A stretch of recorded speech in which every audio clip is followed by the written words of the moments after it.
afternoon, everyone, and welcome to Live at 4. It's Friday!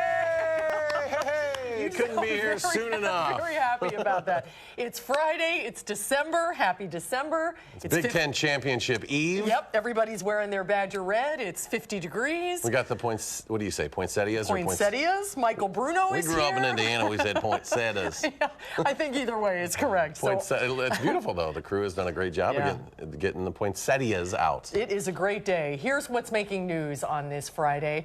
Michael Flynn pleads guilty to lying to the FBI about his contact with Russia during the 2016 presidential election. We'll have the very latest on this from Washington. Plus, today is World AIDS Day. We'll look into how the disease is affecting people right here in Wisconsin. And it could be very good news for Packer fans. How about this? We have an update on Aaron Rodgers and when he may return. They showed him throwing the football last weekend in Pittsburgh. It's unbelievable. Makes me nervous, but hopefully I mean, he can't come back until like the second to last week, so it's like if they're out by then, don't even risk it. Well, yeah. It's good to see him just up there and doing stuff. I totally agree. Let's take a look outside today. It was another. First at 4, former National Security Advisor Michael Flynn has pleaded guilty to lying to the FBI. Flynn says he will now work with special counsel Robert Mueller's investigation into Russian interference in the presidential election. Weijia Jiang has the latest from Washington.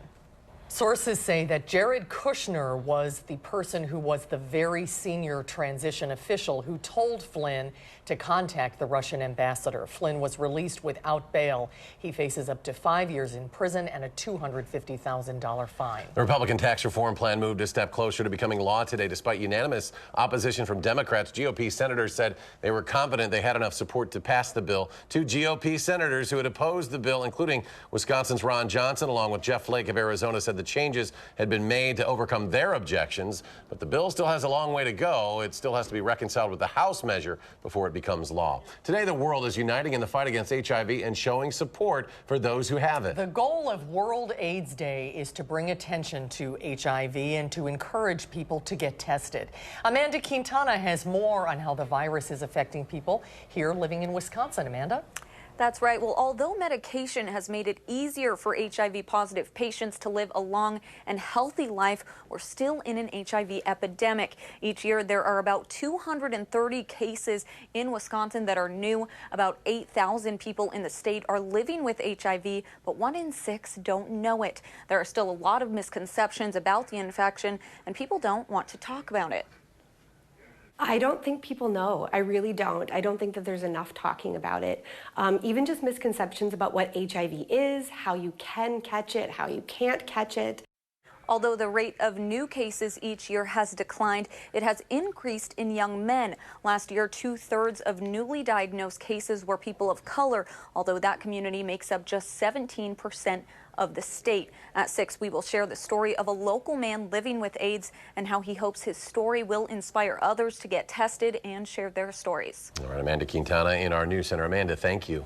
Millions of packages purchased on Black Friday and Cyber Monday are heading to doorsteps across the country, but nearly 26 million Americans will have those packages stolen.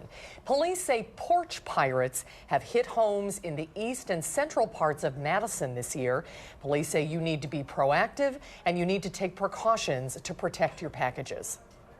In past years, porch pirating has been a real problem for us throughout the city. We're sort of getting the word out now for people to use good methodology in terms of getting packages to their homes safely, as we've just passed Cyber Monday, and we're certain that there will be more criminals out there looking for packages.